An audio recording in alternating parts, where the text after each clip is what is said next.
hola. Buenos días, bienvenidos, bienvenidas. Estamos en la radio de la Universidad Austral de Chile, en el 90.1 en la FM, en Facebook Live, en video y también a través de la señal en el aire, decíamos.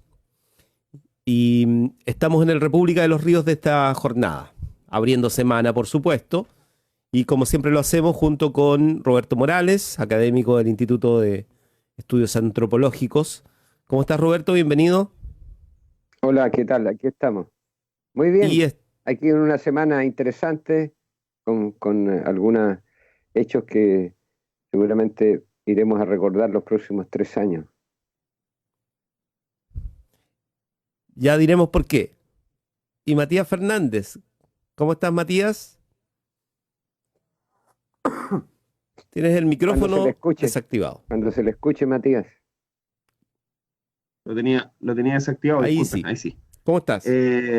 Bien, gracias Víctor. Hola Roberto, ¿cómo están? Hola, ¿qué tal? Partiendo esta semana, está con solcito pero helado, así que puede dar cuenta de lo que podría suceder también, como dice Roberto, en los próximos 2, 3 años. Es el primer día del resto de nuestras vidas, hoy Es lunes. el primer día de Bárbara nuestras Clet, ¿cómo vidas, estás? Qué decretémoslo gusto así. verte. Hola, Bárbara. Hola, ¿cómo están? Bien, bien. ¿Tú cómo estás? Con frío, mucho frío, súper helado, Es, pero es- bueno, parte de... es parte de, sí. Pero hay sol, por lo menos. Sí, Algo, brilla el ojalá. sol. Es que yo vivo en Ro- el campo, así que en este momento hay pura neblina. Brilla el sol, ¿te motivó de ese, nuestras Víctor? ¿Te juventudes. recordó, te recordó una época de los 60? ¿Estás sesentero? Mm, ¿Ah? ¿verdad? Brilla el sol de nuestra juventud, dices tú. Claro, sí, es el gran engaño al progresismo y a la alternativa de Chile, ¿no? Ese brilla el sol de nuestras juventudes. Desde mi punto de vista, el centro político chileno ha engañado, digamos, con intención o no, las esperanzas de la gente, porque en esa época de Guerra Fría era comunismo o democracia, entonces ellos se presentaron como la alternativa y consiguieron mantener digamos, ilusionada a la gente que era posible tener un sistema capitalista, pero Claro. con una vocación humanista y etcétera. Y además aprovechándose del hecho de que acá en América Latina de que había una base de ideologización cristiana, digamos, el resultado de la invasión y después de la imposición del modelo europeo. Entonces, aprovechándose de todo eso, aparecen estas posturas que en Europa es socialdemocracia, menos marcada por el cristianismo, y acá es muy claramente con un cristianismo capitalista, digamos, procapitalista. Y nada, así han tenido engañado a mucha gente durante mucho tiempo, hasta que los años 70, ¿cierto? En Nicaragua, resultado de una tiranía feroz, y hoy día se ve con niveles de corrupción, con nepotismo, ¿cierto? Herencia, digamos, de poder. Hay un catolicismo revolucionario de izquierda socialista que se plantea la revolución en Nicaragua, y lamentablemente lo que ha ido pasando después con el tiempo, perdieron elecciones, después hubo evidencia de corrupción y de mal manejo dentro del propio vertiente del sandinismo que se quebró. Eh, y ahí tenemos, digamos, estamos con una América Latina siempre con... Y por un lado eso es esperanzador porque no se puede decir nada. Muchos decían ya no van a haber más revolución en América Latina, y aparece el zapatismo en los años 90, y ahí quedaron todos, hasta los más avanzados, digamos, analistas de las revoluciones y los más encendidos luchadores políticos, terminaron sorprendidos por la capacidad que tuvo el, eh, el zapatismo de articular demandas indígenas con formas de organización, y que no se planteaban el asalto al Palacio de Invierno como se recuerda la revolución del 1917 en la Unión Soviética, ¿no? O que generó la Unión Soviética, sino el control de un territorio, ¿no? Una concepción de lucha social, política, cultural también, más territorial. No, no, la idea no era hacerse cargo del Estado de México, yo creo que nadie quiere hacerse cargo de eso, eh, pero sí de un territorio, y ahí tenemos una experiencia sorprendentemente, digamos, que tiene muchos matices, pero que sigue sorprendiendo por su articulación, por su desarrollo. Bueno, disculpen la tremenda perorata aquí, pero es que me surgió así casi espontáneamente a partir de una canción. Miren lo que es capaz de hacer una canción. La mente, ¿no? Cómo conecta.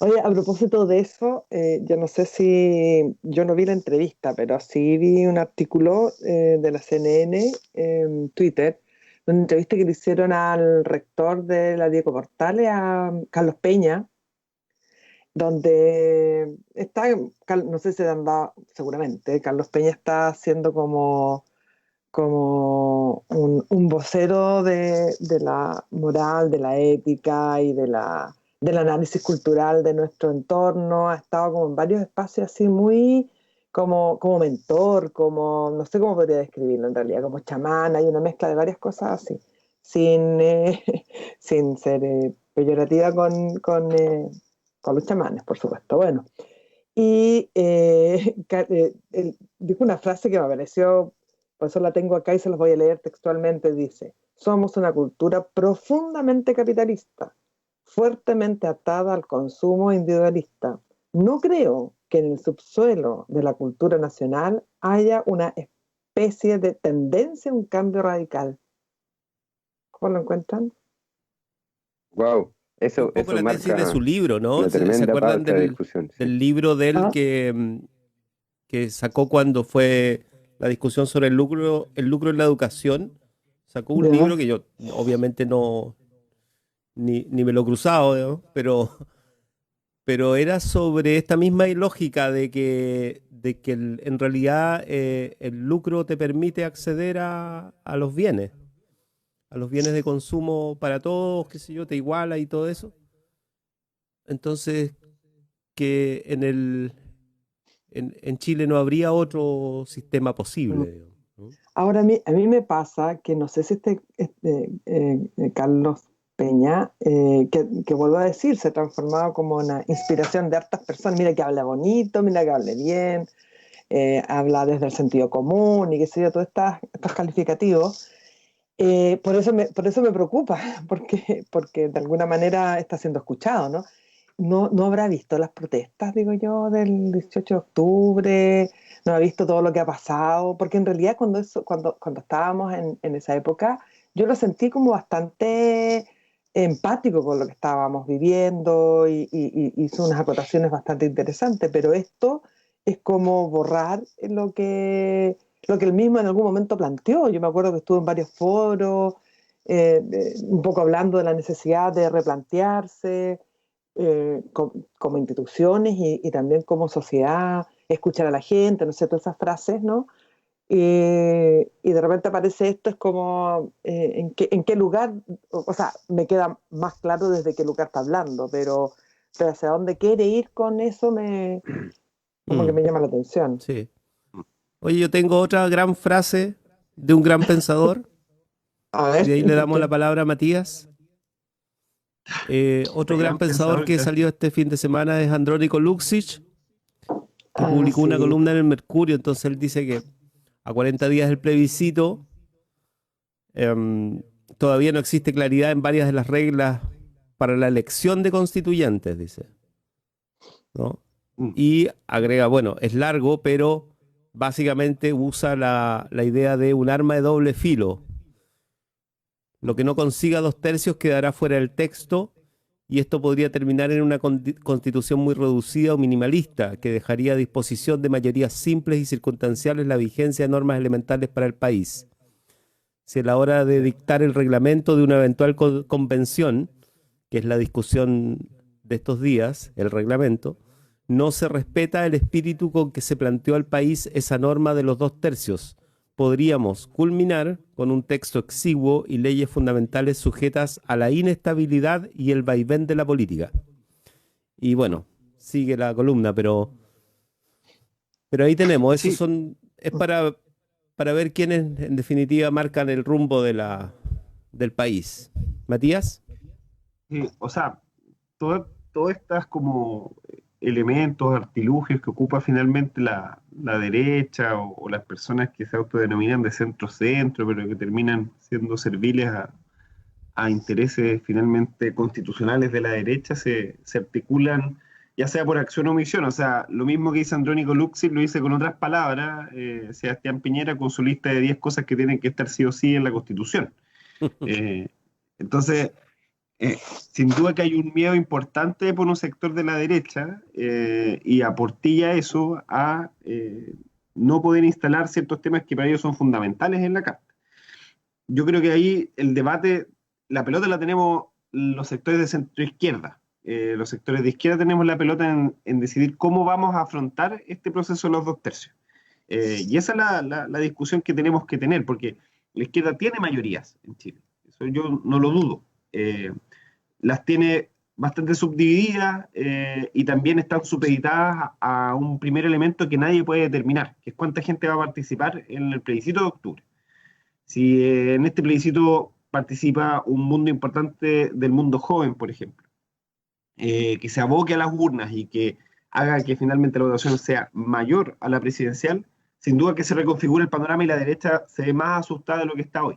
Si la votación es más o menos parecida, el panorama se pone cuesta arriba para las personas que queremos cambios profundos, por lo menos a partir de la Constitución. Y se pone cuesta arriba, ¿por qué? Por la misma mecanismo de elección de constituyentes. Yo creo que Andrónico Luxit sabe cómo hacer la elección de constituyentes. No es que no sepa, sino que simplemente pone esa presión hacia los sectores de derecha ojo, los sectores de derecha tienen que unirse, no pueden ir separados para poder conseguir ese tercio mínimo, uno, para poder bloquear cualquier elemento importante que nos venga en contra, y en segunda instancia apelar a ese mundo más de centro para poder subdividirlo y ojalá llegar a tener los 2/3, que yo lo veo improbable. Entonces, están justo trabajando afuera, perdón. El desafío o el debate va a girar simplemente, difícilmente en torno a cómo se va a articular la izquierda para este proceso de constituyentes.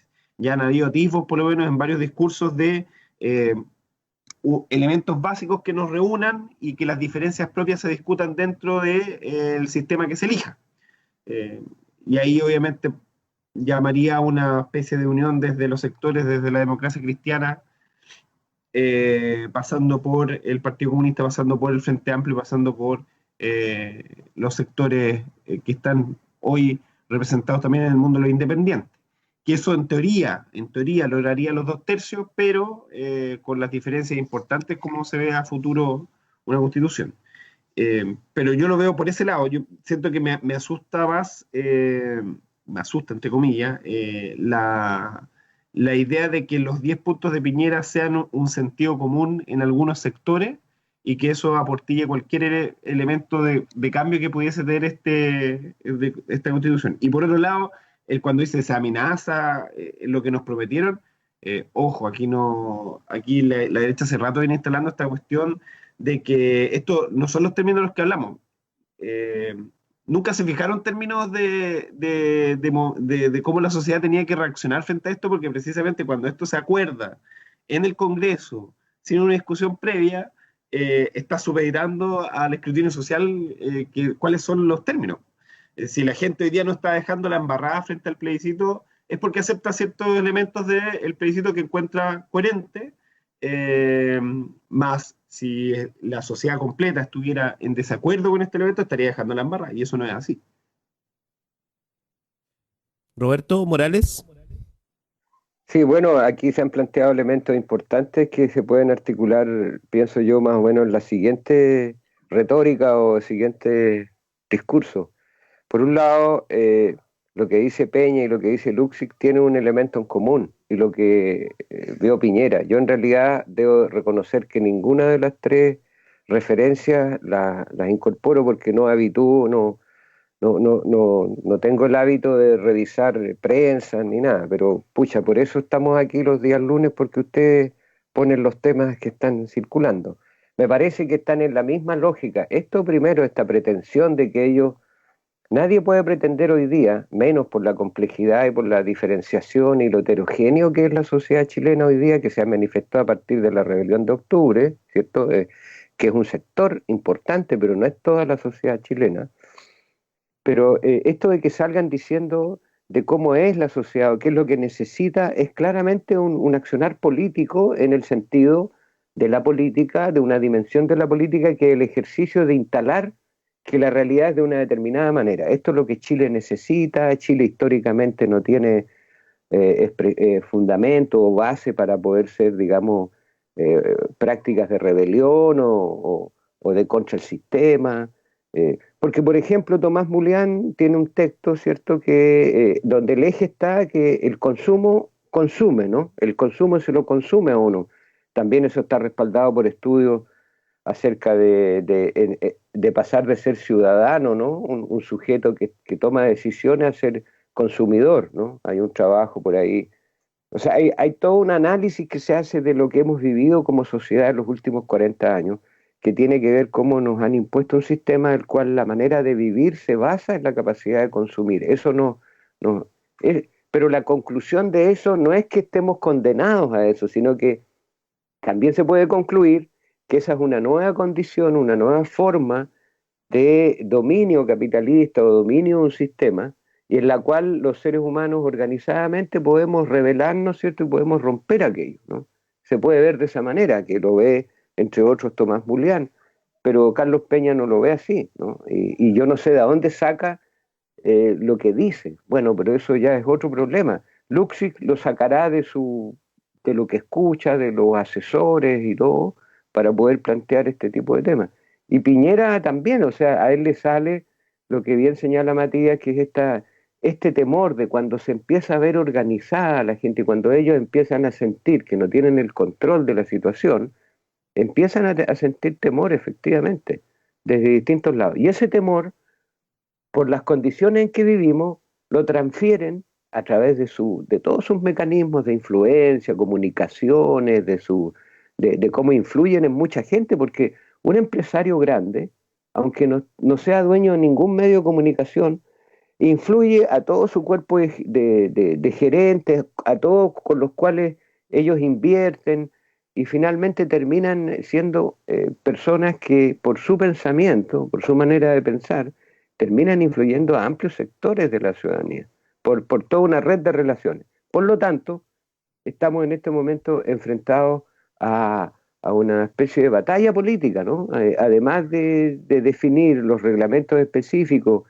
de lo que fue el acuerdo ese que a mí, desde mi punto de vista, también fue un golpe político, o no un golpe en el sentido militar, sino que fue un accionar político que dejó sin maniobra en su momento a la cantidad de organizaciones que habían participado, que habíamos participado en la revuelta o en la rebelión de octubre. Realmente nos dejaron, ganaron una mano, por decirlo así, ¿no? Se adelantaron y rayaron la cancha. Y yo creo, Matías, que la gente no reclama, no tanto porque esté tan conforme con lo que pasa, porque hay mucha desazón, ¿cierto? Pero también hay una cierta práctica de decir, bueno, aquí hay una alternativa, juguemos esa alternativa, no es la que me gusta, pero juguémosla.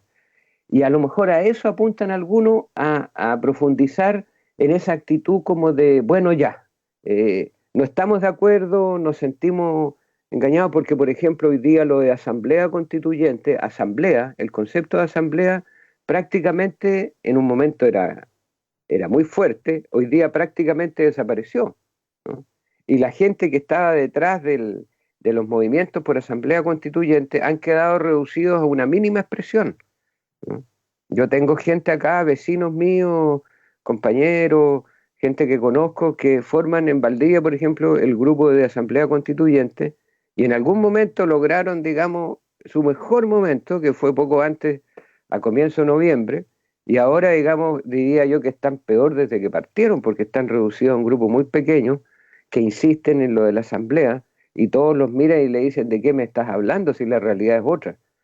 ¿No? Aun cuando el concepto, la propuesta, lo que significa políticamente una asamblea constituyente está mucho más cercano, se condice de mucho mejor manera con lo que se ha estado expresando, la necesidad de democratización de esta sociedad. Pero bueno, es decir, ahí es donde empiezan todos digamos, los cálculos pragmáticos o la necesidad de ponerse, digamos, cuál es la fuerza que tienes para llegar adelante con una u otra propuesta, etcétera, etcétera. Entonces, yo creo que estamos en el medio de un momento político importante en el país y que de todas maneras hay que seguir avanzando y hacerlo avanzar lo máximo posible, eso es lo que digo yo, lo más que podamos, y más allá incluso de nuestras posibilidades, o sea, tenemos que apuntar a mucho más de lo que hoy día tenemos como sociedad. Yo eso lo llevo en la sociedad, veo lo que está pasando hoy día en la Universidad Austral de Chile, tenemos el miércoles que decidir acerca de 6 consejeros para el Consejo Académico, y así en distintas expresiones de la sociedad hay que estar ahí alerta, trabajando. Esto no para, señores y señoras, amigos, compañeras y compañeros. Les coloco otro condimento a la sopa, que es la acusación constitucional contra el ministro Mañalich, el ex ministro, ¿no?, de Salud. Se levantó finalmente y ahí hay un tema que puede ser interesante porque entiendo que no están patrocinados ni por la democracia cristiana ni por el Partido Socialista. Se presentó esta acusación, no sé cómo la evalúan ustedes. Yo tengo el texto, me lo enviaron y básicamente es lo que ya se había dicho por la prensa: vulnerar gravemente los derechos constitucionales a la vida, integridad física y psíquica de miles de personas. Y están los artículos de la propia Constitución y de la Convención Americana sobre Derechos Humanos. Y lo otro, bueno, vulnerar gravemente los principios constitucionales de probidad y publicidad. Esto a propósito de cuestiones bien concretas que sucedieron en la primera parte de la gestión de la pandemia en este año. Y allí, bueno, se alude ya a una falta administrativa importante, digamos.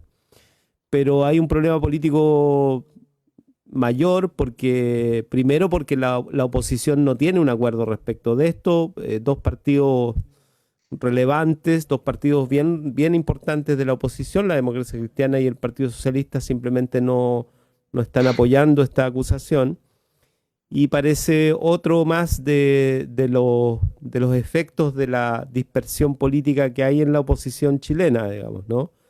Enfrentado a un gobierno que tiene de hecho la encuesta que sale hoy habla de un 22% de aprobación al presidente. O sea, no tenemos ni gobierno ni oposición al final, digamos, ¿no? Lo que tenemos son más bien intereses que circulan, declaraciones, columnas en el Mercurio, y por eso se vuelven tan importantes los mecanismos de presión comunicacional que tienen los distintos sectores políticos, ¿no? Bárbara, Clet. Pero parece que Matías quería decir algo. A ver, Matías. No, tranqui, lo mío es una opinión guardada, si solo estás asintiendo, así que dale. Acerca Bárbara. de Mañalich, Ya. tú que eres del área de la salud, Matías. Sí, pues por eso, cuando vi que sacó el bloqueo del micrófono, dije ya, él tiene la palabra. Perdón, no quería que se viera reflejado de esa forma. Sí, es que hay varias cosas. Yo creo que las acusaciones constitucionales son una herramienta político-administrativa y así lo ve también en estos casos los partidos que siempre han tenido esta complejidad de convicción política de oposición, que ha sido particularmente la DC. Y en este caso se suma el PS, no sé si en su totalidad, pero sí desde sus dirigencias por lo menos, a embarcarse en esto. Yo estoy seguro que los argumentos van a ir en pos de que la acusación no es concisa, que la acusación le faltan algunos elementos, que por ese lado siempre se han descalificado finalmente las acusaciones constitucionales que efectivamente en sala, en mérito de los argumentos más bien tecnocráticos, no han sido suficientes. Pero acá hay un tema como político grave, acá hay que es político, que es con respecto al manejo político que hoy demuestra Jaime Mañalich, no solamente en lo pronto hasta el momento de su término, sino que hoy, o sea, París ha sido una cara más amable del modelo que administraba Mañalich. París finalmente ha sido una especie de continuidad de una serie de oscurantismo con respecto a la información, de malas decisiones, de que claramente la decisión final está embarcada más en lo económico que en lo sanitario, y eso se demuestra precisamente con el tema del Fondéate en tu casa, que no tiene ni pies ni cabeza y que finalmente como que ya quiebra cualquier confianza que podría haber reconciliado París con el MinSal. Y esto tiene un origen. Es una forma de administración que tenía Jaime Mañalich en complicidad, porque él es una persona muy cercana también a la Roulette y a Piñera. Tenían esta complicidad de entender el tema donde podíamos poner a gente que se sacrifique mientras no sacrifiquemos la economía, de generar este experimento de las cuarentenas dinámicas que no tenían ni pies ni cabeza, de haber obviado a la APS en primera instancia y después incorporar la mitad de camino cuando ya era muy tarde. Entonces, como, ¿merece una acusación constitucional? Sí, pero yo voy más allá. Yo creo que esto está cayendo en no sé si habrá una figura más malévola o más maligna desde el punto de vista ético, que tiene que ver, por ejemplo, con lo que yo creo que debería ser juzgado Piñera, que es crímenes de lesa humanidad, y que entiendo que la acusación que hizo, perdón, la dirigencia judicial que hizo Daniel Jadot va en esa índole hacia Piñera, pero acá también hay un dejo prácticamente voluntario por parte de Jaime Mañalich, que expone a la ciudadanía, que quiebra finalmente la confianza en las instituciones de salud, y me refiero a las de alta dirección de salud, y que sin duda ha acarreado hoy una cantidad de muertos importantes para el país. Por más que tratemos, la derecha más extrema dice, oye, si el coronavirus no ha matado más que lo que mata la fiebre aftosa o que la gripe común en un año. Perfectamente no, pero igual mató, y es más personas, y es cosas que se podían prevenir. Entonces, creo que la acusación constitucional se va a dar, la DC y el PS se van a restar, por estos argumentos más tecnocráticos, lo cual le encuentro lamentable, porque es el momento de hacer política previo sobre todo previo al plebiscito de octubre, de instalar necesidades importantes como un Fondo Único de Salud, que grato hubiera sido enfrentar esto con un fondo único y no con un descalabro del sistema mixto que hace que finalmente el Estado pierda más plata atendiendo a la gente que quiere atenderse en las clínicas. Pero también creo que es importante poner en cuenta que aquí no es solo una responsabilidad administrativa política, que hay una responsabilidad humanitaria por parte de Jaime Mañalich con la ciudadanía de Chile, y eso no puede dejarse pasar, eso tiene que evidenciarse. Y es lamentable que la acusación constitucional sea el único herramienta que tenga también, ni siquiera la ciudadanía, porque al final es la élite política que está instalada en el Congreso el que puede demandarlo. Probablemente la gente pediría mucha más justicia contra Jaime Mañalich que la que está expuesta hoy. Una pregunta técnica, ¿y por qué dices tú que solo lo pueden acusar y por qué no un civil en particular o un grupo de civiles, organizaciones no pueden solicitar, digamos que se le dé un proceso en fiscalía por graves daños a... No, sí, solo que... Se podría hacer, ¿no? Un movimiento... de las herramientas políticas, no Sí. porque finalmente Pero la eso también, es como una herramienta Matías, política. como un acto político se podría promover o podríamos ser parte de Sin iniciativas duda. ciudadanas que soliciten, digamos, investigación en fiscalía, y porque aquí al tipo se le puede señalar como responsable de graves delitos que atentaron Sí, sin duda. contra... Claro, Entiendo. porque Sí. eso quería decir que eso está abierto siempre, ¿no? Los ciudadanos podemos organizadamente solicitar investigación porque hemos sido víctimas de acciones que atentan contra nuestra vida. Bueno, los primeros que tuvieron una voz al respecto fue el Colegio Médico. Y, y hasta ahí quedó, ¿ah? No siguió eso. ¿Habrá algo, Bárbara? Sí, yo iba a decir, estaba apretando el botón. ¿Qué iba a decir? Con respecto a Mañalich, yo más allá de todo lo que dijo Matías y que también hablaba Víctor en función de en qué consiste esta acusación, yo lo acusaría de cosas que claramente legalmente no se pueden acusar, pero que siento que son las más potentes de todas, que es la falta de empatía tremenda con todos nosotros en el fondo. Una irresponsabilidad y soberbia que no tiene nombre, que generó en el fondo, o que no generó aquello que es fundamental, que es por la tercera cosa que la acusaría, que es la absoluta incapacidad como personero de gobierno, más allá de la persona, de construir confianzas con el ciudadano y la ciudadana. Creo que esos son, para mi gusto, literalmente delitos, ¿ah? Porque es el rol de un funcionario público, el ser empático con su gente, escuchar, el trabajar con otros y con otras, ¿no es cierto? Porque no podemos esperar que necesariamente sean quienes están en los cargos que están, sean expertos en todo. Por supuesto que no, por ende necesita el resto de, incluso imagínate a cuerpos colegiados que son avalados y son incluso financiados de repente con proyectos y todo por el mismo Estado. O sea, ¿cómo no vas a apoyar, cómo no vas a escuchar, cómo no te vas a sentar a la mesa con el mundo de los grupos de investigadores de tu país, ¿no es cierto?, al cual tú financias sus investigaciones justamente para que estén preparados para estos momentos? Entonces, es un pecado, literalmente, más allá de lo legal, un pecado social, ¿no es cierto? Y es incluso para mi gusto, un darle vuelta a la espalda al rol que tiene cada uno de ellos y cada una de las instituciones de nuestro país. Y, por supuesto, siento que todo lo que nos ha pasado acá en Chile, independiente de toda la temática propiamente de salud, técnicamente de salud, ha sido una pérdida de confianza tremenda, y eso es gravísimo, porque lo que más necesita, y lo hemos visto en los países en que esta pandemia, ¿no es cierto?, ha logrado enfrentar de mejor manera, darle un curso, ¿no es cierto?,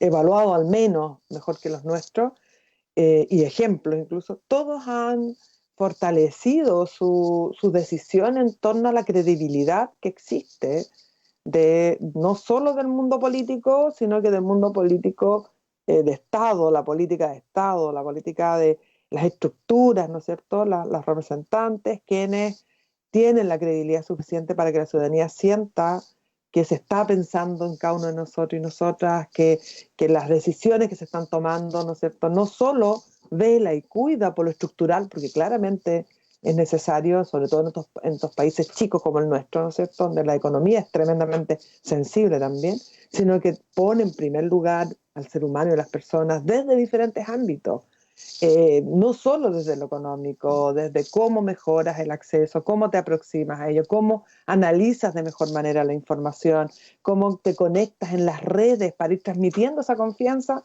que necesita el ciudadano y la ciudadana ante una situación literalmente, para mi gusto, extrema, porque estar 6 meses como hemos estado encerrados, ¿no es cierto?, encerradas con todas las precariedades que han emergido de estos encierros, evidencia que necesitábamos una estructura de Estado mucho más sensible.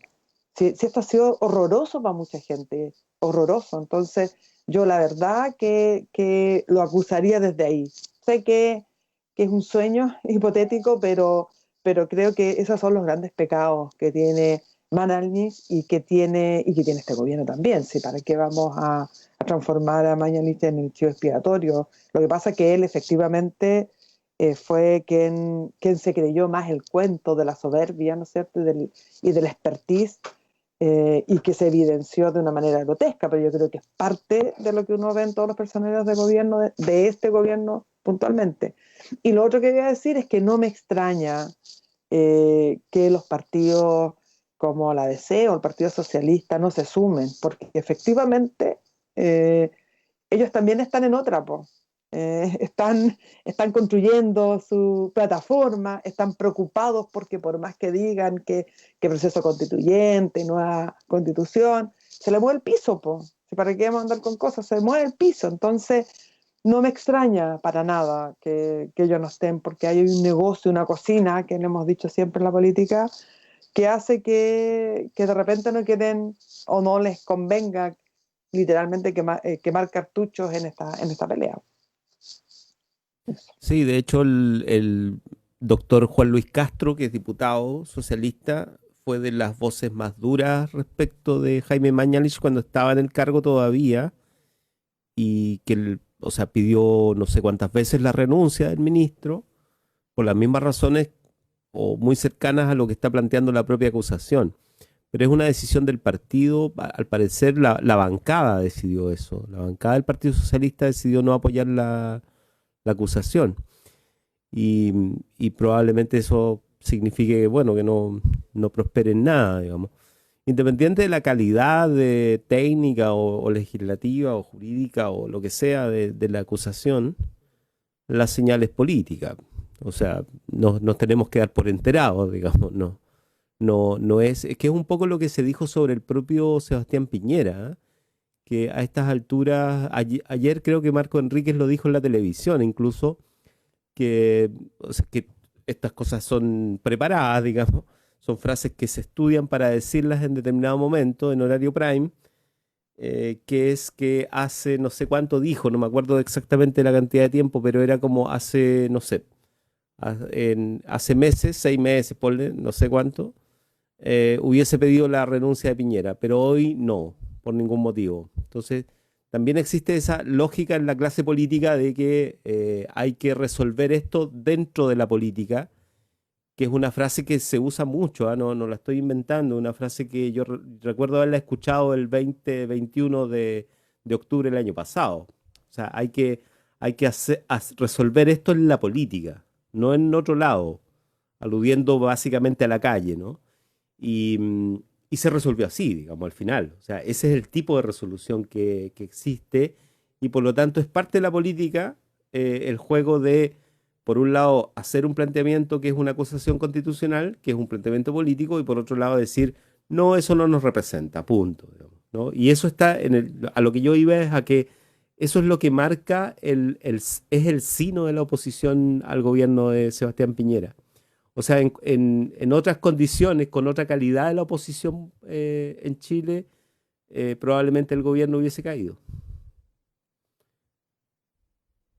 Sí, pero lo que pasa es que no es solo la calidad, el tipo de oposición, sino en realidad yo creo que tiene que ver con que aquí se ha señalado, hay acuerdos que se iniciaron ya hace no sé cuántos años, 47 años, ¿no? ¿Cuánto es que estamos en periodo de postdictadura? 37, ¿no? No, ¿cuánto? Bueno, los que sean. Yo creo que ahí desde la salida de la dictadura, que fue una salida acordada, ¿cierto? Resultado de toda la presión, de ahí para adelante hay un pacto muy importante entre sectores como la democracia cristiana y sectores del Partido Socialista, que yo creo que sigue vigente hasta el día de hoy.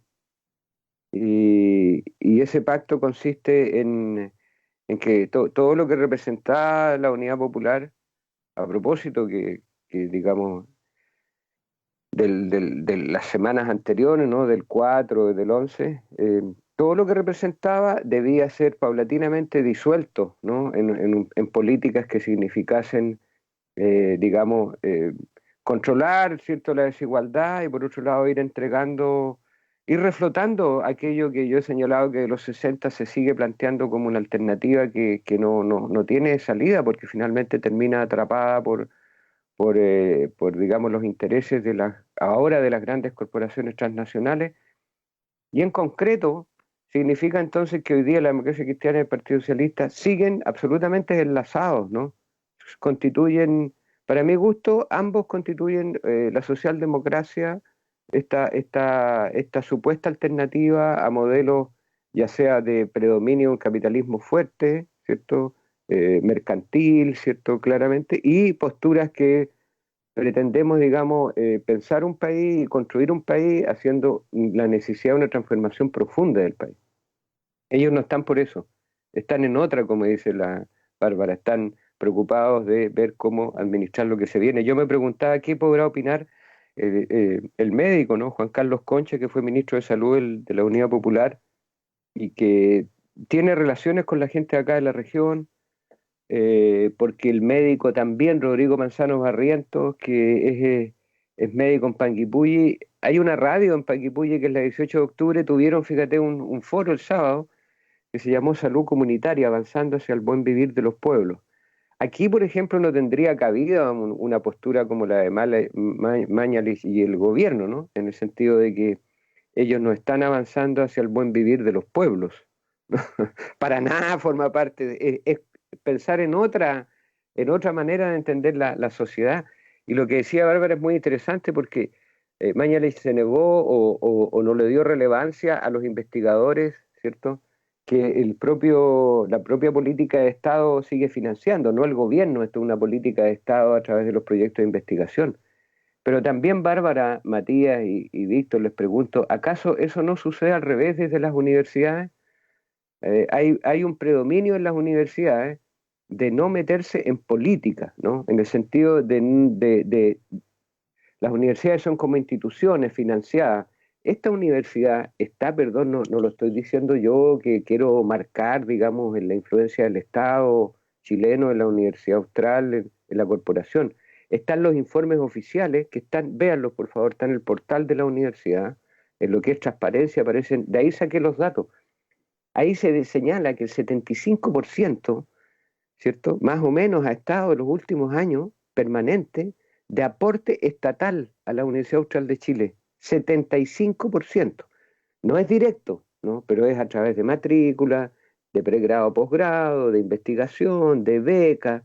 3/4 de los 100 millones de dólares anuales que esta universidad tiene como presupuesto, ¿ah? Vienen del aporte del Estado, ¿no? Viene del aporte que se administra desde el aparato de Estado. Eso significa que no solo es un tema de que porque los resultados de la investigación sean importantes para tomar decisiones políticas, sino que al revés, desde la propia institución deben estar permanentemente analizando, mirando críticamente, ¿cierto? No siendo instrumentos de política, de política pública, sino siendo actores en el sentido protagónicos, críticos, con contribución. Hay áreas en la salud que sí se hace. Por ejemplo, a nivel de atención primaria en salud aquí en la Universidad Austral hay una relación entre la Facultad de Medicina, incluso con centros de atención de salud a nivel primario de prevención. Sí la hay, como un ejemplo particular. Pero a nivel macro no existe esto como política. Y en este momento se está definiendo un plan estratégico para la Universidad Austral. Tienen equipos de trabajo y todo. Y esta visión de la relación entre el proceso investigativo, formativo y lo que se está decidiendo políticamente está ausente. Vean ustedes el plan estratégico, está ausente, como están ausentes muchas otras cosas. Por eso es importante la elección que tenemos el miércoles.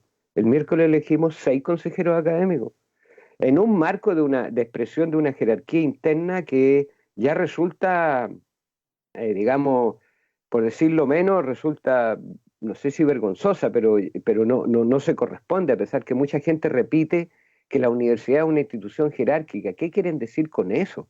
Una cosa es que se reconozcan años, competencias, saberes, ¿cierto?, etcétera, y otra cosa, méritos académicos, y otra cosa es que se acepte que sea una institución en donde es como una especie de castas, ¿no? Pasas de una casta a otra. No, eso es algo que debe ser discutido. Por lo tanto, no es cualquier elección la que se está dando en estos momentos, es probablemente una de las elecciones de consejeros académicos más importante por el momento político que se vive, porque estamos viviendo un momento constituyente, y es verdad que le preocupe a todo el mundo, al señor Luksic, a todas las personas les preocupe el tema constituyente.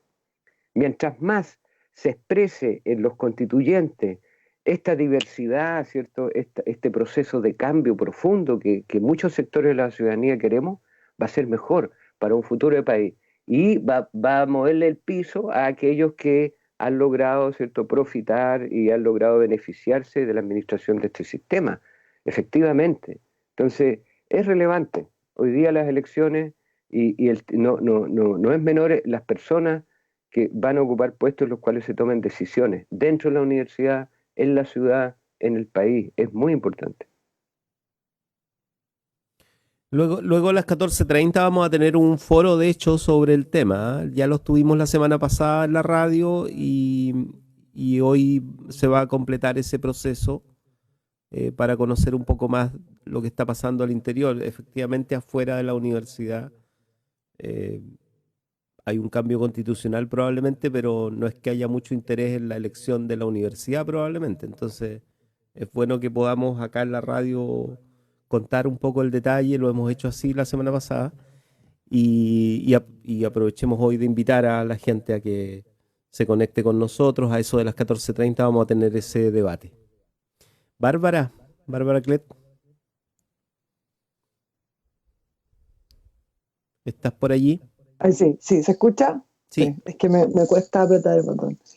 No, yo quiero tomar lo que estaba diciendo Roberto en términos del rol de las universidades y los procesos que se llevan a cabo dentro de ellas. Creo que, perdón, creo que efectivamente, claro, es complejo en épocas de pandemia como lo estamos viviendo, donde estamos invitados a estar encerrados, ¿no es cierto?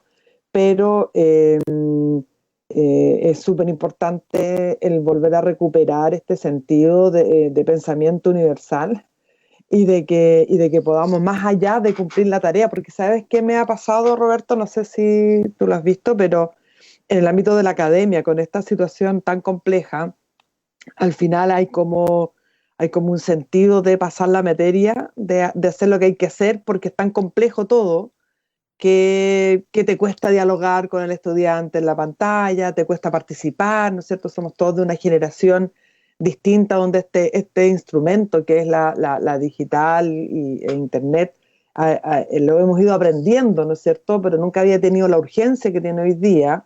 De repente ese diálogo rico, esa posibilidad, ¿no es cierto?, de construir pensamiento con otros y otras, ha estado un poco complejo, ¿no? Los foros tampoco han sido tan dinámicos, de repente la ausencia, la dificultad para mirarnos a la cara, porque todo el mundo se está acostumbrando a poner en negro la pantalla, ¿no es cierto? Tú al final no sabes con quién estás hablando.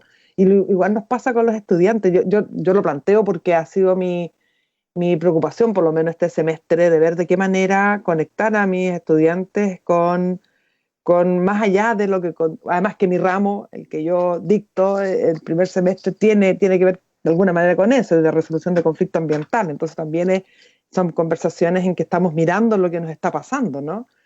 Desde el conflicto propiamente tal también, y socioambiental. Y ha sido súper complejo poder generar esa instancia, ¿no es cierto?, de riqueza donde vamos construyendo en conjunto y por lo menos para mí, la cierta tranquilidad de estar en ese rol, ¿no? De entregar lo que uno siente y piensa y ver cómo eso se va deconstruyendo y construyendo en la conversación con nuestros estudiantes. Y eso me preocupa porque ¿cómo recuperar eso? ¿Cómo volver a conectarnos para que todo lo que nos toque por hacer, no estoy hablando solo de lo que estaba señalando Roberto de la elección, sino que todo lo que nos toca por hacer, porque viene una ruta, una tremenda ruta por un par de años, ¿no? En donde necesitamos ir instalando ciertas reflexiones, ¿no es cierto?, incitando a otras, poniéndole luz a elementos que están tan escondidos, ¿no es cierto?, en este discurso democrático. Yo estoy recordando lo que pasó ayer en Estado Nacional, no sé si lo vieron ustedes, yo pasé por ahí, porque tengo que reconocer, y esta es una declaración súper personal, aquí la radio y la universidad, los libros, toda responsabilidad, yo veo Cast y me cambio, ¿eh? Honestamente, ya decidí personalmente hacer eso, no lo hago con ningún opositor de mi pensamiento, pero con él sí, ¿eh? Porque siento que nos instala en esa bordea, ¿eh? Esa sutileza de elementos mínimos que uno necesita para el diálogo. Y escucho, lo vi un rato, y digo, claro, aquí hay espacios que se le están abriendo, personas que están invitando un pensamiento de sentido común, porque eso es como el rol que se ha arrojado a sí mismo Cast, ¿eh? Y esto me hace recordar un libro, que no me acuerdo ahora el nombre, pero que escribió Umberto Eco, en que habla del fascismo, ¿no es cierto? Y los cuáles son los elementos a los cuales hay que poner luz al fascismo. Y efectivamente, yo pensaba, mientras lo escuché muy a la pasada, porque después lo cambié, como les digo, es que cumple absolutamente esos, creo que no sé, son 12 o 14 principios o elementos que él define como propios del fascismo, que tiene que ver con esa exacerbación por la tradición, que tiene que ver con ese concepto de que hay que dar la vida si fuese necesario, por los valores que yo creo que son los que hay que preservar, y por ende el que piensa distinto, ¿no es cierto?, es mi enemigo, no es la persona con la cual, claro, me siento a conversar, hago como que estoy abierto al diálogo, pero finalmente ayer pasó con esta niña, no me acuerdo ahora el nombre, que trabajaba con Michelle, su brazo derecho, creo que era su jefe de gabinete, ella es la que estaba, Analía y Uriarte. a la Analía, y a propósito de escopeta, a propósito de estar conversando, saca un tema antiguo de Analía, que dijeron, y ella le dice, por Dios que eres malo, eres una persona mala. Porque en el fondo cuando tú te sientas a dialogar, y eso es lo que quiero mostrar, que hay que aprender, hay que tener luces con eso, se supone que estamos sentándonos a conversar desde ahí hacia arriba para poder construir en ese instante, ¿no es cierto?, una conversación que ponga foco en lo que es primordial, que en este caso tenía que ver con la constituyente y con lo que viene, y qué sé yo. Y él saca cosas de afuera como si él no se lo pudiese sacar, el tema familiar, ¿no es cierto?, el tema cómo se enriquecieron, y todo esto que aparece también en todos lados. Entonces yo voy en resumen, el transmitir desde el rol que tenemos como CENTE, la universalidad del pensamiento, compartir y lenguajear con nuestros estudiantes sobre esto que está pasando, para que emerjan luces de aquello que pareciera un discurso tan fácil, ¿ah? Porque otro discurso que me acuerdo que decía Humberto Eco era esto de, si ya las cosas están hechas, ¿ah? Acción es lo que falta, ¿ah? Muy proclives a la acción. Y Kass es experto en eso, así como, ya no sigamos hablando, sé que hay que hacer cosas, todos sabemos lo que hay que hacer. O sea, todo un lenguaje que logra, ¿no es cierto?, ocultar lo primordial de la acción, que es el sentido político de la acción, que tanto miedo le tiene mucha gente a la política, pero finalmente la acción tiene que ver con un sentido político. Lo logran cubrir, ¿no es cierto? Y se quedan como esta cosa tan fácil del discurso. Y creo que eso uno lo logra en las conversaciones, no es que tú le cambies el pensamiento a un estudiante, sino que le muestras que hay otras maneras y que hay que estar alertas en función a esos mensajes facilitistas, ¿no es cierto?, que emergen y que puede uno de repente tomar como propio, ¿eh? Y eso me ha faltado con esta dinámica de relación que estamos teniendo la docencia hoy día. Oye, nos quedan poquitos minutos. Roberto decía que tiene además una reunión a la que tiene que asistir ahora. En lo que queda, de hecho lo de Eco está publicado como un discurso y, y es a propósito de su experiencia en el fascismo. O sea, de hecho el niño vivió el fascismo de Mussolini, qué sé yo. Entonces está muy basado, no es un análisis nomás, digamos, sino que además tiene esa raíz que es bien relevante, digamos, para lo que puede ser la experiencia también de muchos chilenos, además. Eh, Nos quedan pocos minutos, decía, y habíamos conversado antes de iniciar el República de hoy, que dentro de lo que está pasando en la Universidad Austral, hay una cuestión que nos llama la atención y que nos parece, por lo menos lo alcanzamos a conversar con Matías un poco, él nos contó también por su trabajo en el Centro de Salud Universitario, que no está de más decirlo acá, digamos, todos nosotros vamos a tener un receso incluso de, comillas, fiestas patrias, que es posterior a la semana del 18 de septiembre, que es la semana del 21, no vamos a tener radio, de hecho, no vamos a tener trabajo esa semana, menos el CESU, menos el Centro de Salud. Entonces, cuando hablamos de la universidad y hablamos, Bárbara lo ejemplificó en el tema de la relación con los estudiantes. Bueno, la relación con los estudiantes es especialmente crítica respecto del tema de salud y más aún respecto al tema de salud mental. Esto yo lo he conversado además en los programas que tenemos con la sede de Puerto Montt. Lo mismo, o sea, lo mismo y relatan las mismas historias. Entonces, no es menor. O sea, yo sé que esto es además un tema nacional, pero la sensibilidad la tenemos porque estamos acá, digamos, y porque algo podríamos hacer distinto en una comunidad que se vanagloria de ser especialmente cercana con sus estudiantes, ¿no? Las propias escuelas hacen gárgaras cuando tienen que promover su carrera, digamos, con esto. Bueno, ahora es el momento para probar si es verdad o no que esa cercanía y ese compromiso existe. O sea, los que son directores de escuela, directoras de escuela, es ahora cuando debieran estar más activos respecto de lo que es la salud de sus estudiantes. Y yo no sé si eso está sucediendo y al parecer esto de cargarle la mano al centro de salud de la universidad para que se resuelva todo por la vía de pedir una hora, que ya no hay, porque hay una cola inmensa, demuestra un elemento fundamental de la falta de construcción de una política pensada en el bienestar de los estudiantes dentro de la Universidad Austral de Chile. Me parece que es relevante, digamos, el tema de cómo hemos tratado, a propósito de que estamos todos de acuerdo en que Mañalich lo hizo pésimo y todo lo demás, pero por dentro, digamos, que no nos preocupamos mucho de cómo lo estamos haciendo nosotros, digamos, ¿no? Sí. Sí. Ahí Chao, Roberto. El Roberto se tiene que retirar. Nos vemos. Un abrazo, Roberto. Chao, hasta pronto. Muchas gracias. Yo creo que el tema, sobre todo de salud mental, es complejo, ¿no? No es fácil abordarlo, no es fácil ni siquiera para la red de salud hoy instalada en Chile, es un tema mundial. Las tasas de depresión en países desarrollados como Londres son bajas, pero aún así son una alerta para ello. Entonces, es un problema complejo, como de entrada. El tema aquí que tenemos es una sobrecarga, o no una sobrecarga, sino que una carga emocional importante a los equipos de salud del centro de salud, porque tuvieron que afrontar esta pandemia sin ninguna información.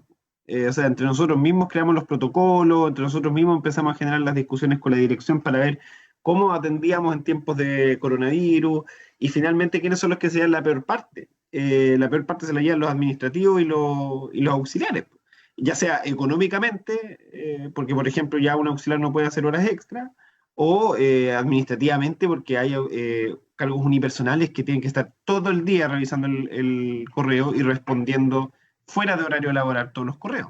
Entonces, hay un tema de desgaste emocional, físico, por qué no decirlo, de los equipos, que ha sido complejo, que a todas las personas que trabajamos en el centro de salud nos tomó sorpresa esta declaración por parte de Rectoría, de dejar fuera solamente a el centro de salud. No sabemos a quién obedece. Nosotros levantamos la solicitud tanto al sindicato como a personal para saber quién es el que toma esta decisión, porque desde la dirección del centro de salud dicen que no es la dirección la que tomó, que no es la DAE, pero en el comunicado sale que finalmente, en un comunicado interno, dicen que la dirección de asuntos estudiantiles es la que va a decidir cómo se van a distribuir esos días durante el año, de forma unilateral, lo cual, sobre todo en esta conversación previa de cómo debería ser la universidad en el futuro, no calza absolutamente nada, porque va encima, el centro de salud es un lugar complejo, está compuesto por distintos profesionales que no están en las mismas cantidades de horas, profesionales que no tienen las mismas situaciones de contrato, y administrativos también que pasan por la misma situación. Y una segunda instancia que muy bien lo relatabas tú, que tiene que ver con el centro de salud no es un centro de emergencia, tampoco de especialidades, pero ha evolucionado como un beneficio estudiantil que cada vez es como más potente. Pero eso, siento yo que esa evolución, que sin duda necesita un mejoramiento de gestión, si todos los procesos universitarios necesitan un acomodo de gestión, porque los tiempos van cambiando, porque las personas van cambiando, eso sin duda, pero por otro lado ha desligado las responsabilidades propias desde, no quiero decir el área académica, sino que de las escuelas como tal. Hay escuelas que han incorporado, por ejemplo, una psicóloga o un psicólogo dentro de su escuela o facultad, pero eso no es solucionar el problema. El problema precisamente radica en una creciente ola de, no sé si de afecciones de salud mental, que hacen que los cabros detecten mucho antes los estados depresivos, que antes no pasaban. No es que ahora haya más gente con depresión, sino que ahora los alumnos detectan los estados depresivos de forma temprana. Y ahí hay un desligue por parte de la escuela de pensar esto integralmente. ¿Ha habido actualizaciones de malla? Sí, ha habido actualizaciones de malla. ¿Ha comprendido el tema de la carga estudiantil? No sé, no sabría decírtelo. Y ahí hay un elemento como importante de cómo vamos avanzando en sociedad para persona y generar identidad universitaria. Yo creo que hay un ejercicio súper interesante que así hizo la Universidad de Valparaíso en particular. Ellos pasaron por un proceso de reforma estatutaria. Son una universidad pública, sin duda, tiene esas diferencias que hace que precisamente sea más precario el poder entregar dinero a las distintas facultades, pero pasaron por ese proceso de reforma estatutaria que generó 3 opciones que permitían a radicalizar la democracia que había en ese entonces en la universidad. Y sin duda, yo creo que los procesos que ayudarían enormemente a la tranquilidad, a sentir la pertenencia, pero también a poder aportar a la construcción de una universidad donde no generemos problemas de salud mental y que más encima de estos tengan que ser resueltos por un centro de salud que no es resolutivo, es radicalizando la democracia dentro de la universidad. Por ahí es una de las vías, sin duda que hay elementos que hoy se están funcionando, hay apoyo al estudiante que antes no existía, pero están siendo insuficientes porque si bien se tratan de ver de formas colectivas, no atrapan el problema, no lo atajan desde su inicio, que es desde que el cabro entra a la escuela, ya entra con una carga de estrés importante y que la escuela no es capaz de detectar o poder ayudar o poder mejorar. Sin duda que no es responsabilidad, así como no es que los profesores quieran que eso sea así, sino que tampoco tienen las herramientas para poder ayudar y detectar. Entonces, la universidad, aprovechando que estamos en este proceso de elección de consejeros académicos, es importante que tengan ese rol de la salud mental desde un punto de vista mucho más integral, porque lo seguimos desligando hacia el centro de salud, hacia la mesa de salud mental. Sí. Esos lugares no tienen las facultades para poder precisamente abarcar desde un punto de vista más profundo lo que significa la salud mental en los funcionarios, las funcionarias y también los estudiantes.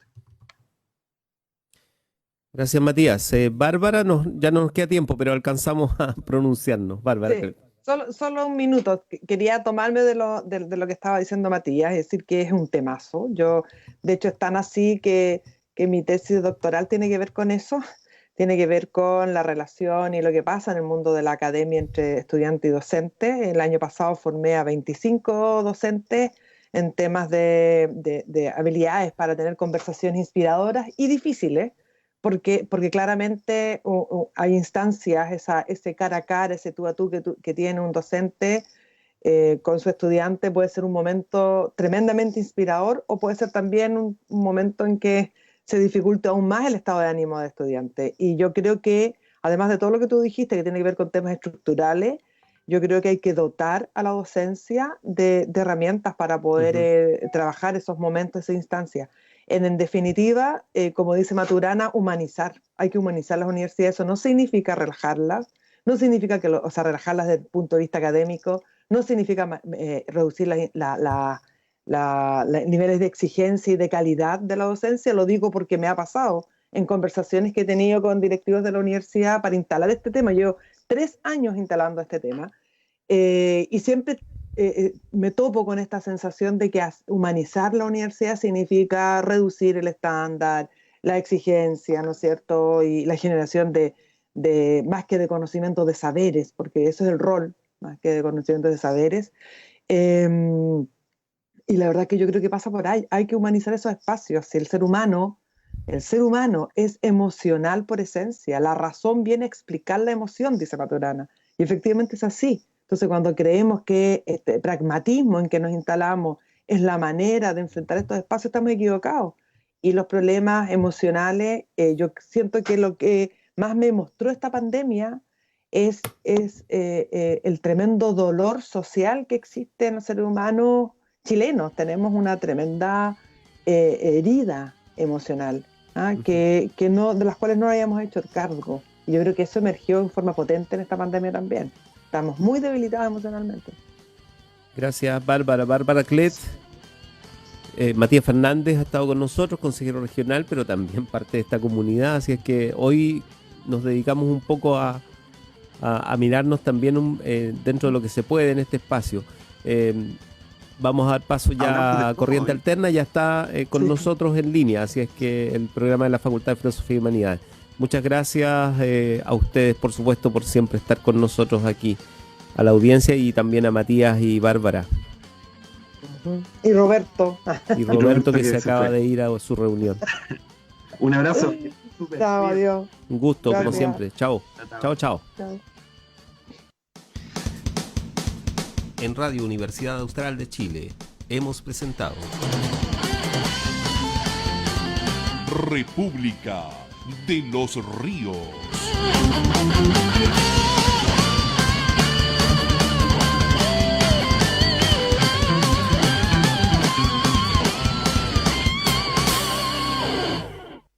La Universidad Austral de Chile